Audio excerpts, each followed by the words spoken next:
بعضې به موږ تکالو کی واده مې هم کړی وي یو وظیفه راکړه یو هلک مې خوښ دی دومره بې حیایي دومره د سترګو نه حیا لاړه تا سره محبت دپاره ښځه زما عزتمندو الله پیدا کړې ده ته به محبت د خپلې ښځې سره کې تا هلک ساتلی دی ته نامحرمه زنانو سره رابطې کې دا د خپلې ښځې سره خیانت نه دی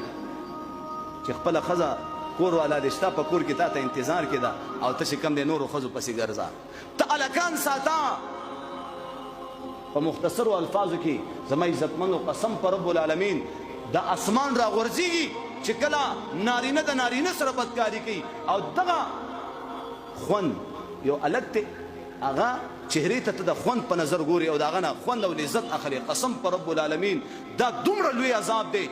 جهنم کې به نور جهنمین د دې د تکلیف او د بدبو د لاس او بدبخته ته څوک موږ باندې دا خپل تکلیف کوو چې